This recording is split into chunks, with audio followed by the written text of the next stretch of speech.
This training is made possible by a grant from the Utah State Charter School Board.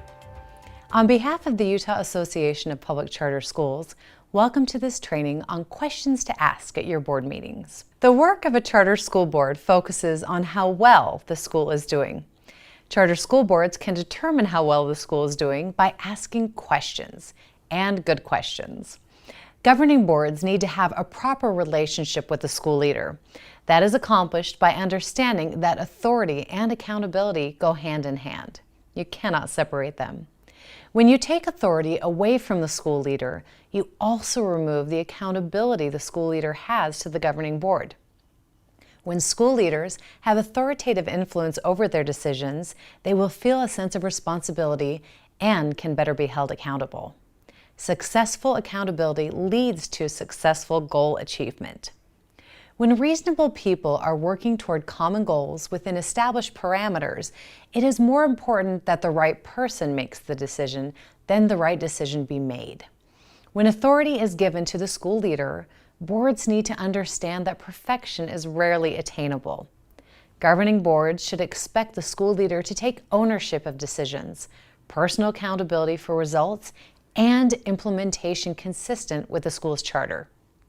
Governing boards hold the school leader accountable for the outcomes, which empowers them to lead with success. Some keys to successfully measuring performance include set expectations and then meet expectations. The process of governance is establishing broad expectations and measuring performance. Performance measurement is only fair and successful when there is buy-in from all parties. Here, communication between the school leader and board is critical. Communication is the art of setting expectations. Accountability is the art of meeting expectations. Through this process of asking questions, it is essential to remember to stay on target. It is important to follow the school charter, keeping promises made and ensuring the integrity of the school. The board should use board-approved policies to empower the director and provide a path for accountability. The governing board and the school leader should utilize SMART, specific, measurable, attainable, realistic, and time-bound goals. The governing board is then able to use key performance questions to fulfill its charter obligations. These key performance questions are timely, relevant questions based on what's happening that month. Some samples of key performance questions might include the following. Is the budget in line with our charter goals? How has the financial picture of the school changed from last month? What challenges is the school director finding with implementing the charter? How does this policy support our charter or state law? What accommodations are we making for low or high-performing students? How do our academic results compare to surrounding schools or schools with similar educational models? How has enrollment changed from last month? What are some enrollment trends the school is noticing? The governing board's responsibility does not end with merely asking questions. Boards need to take the next step in entering the accountability cycle. They should always enter the cycle with the lens of, is that reasonable? It is not the job of the board to take the stance of my way or the highway, but to determine if the decisions of the school leader are reasonable. The accountability cycle has 4 steps.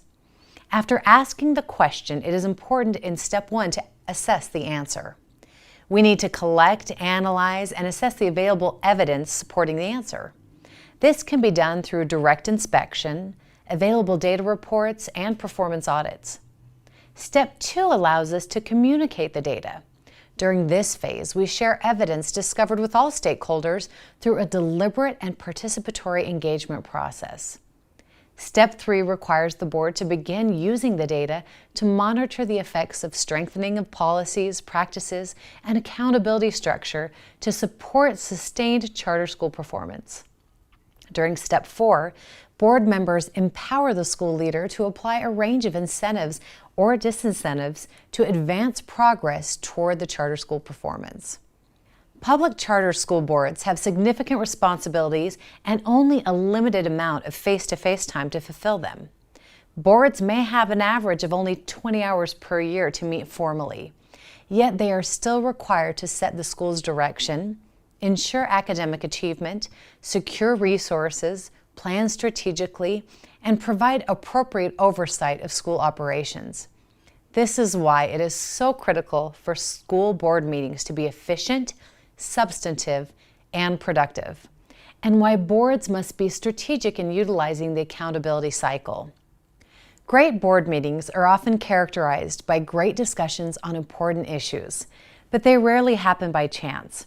In fact, they are usually the outcome of good planning, strong agendas, thoughtful preparation, the use of efficient tools, excellent facilitation, and thoughtful utilization of the accountability cycle. Thanks for joining us, and we wish you the best in governing your school.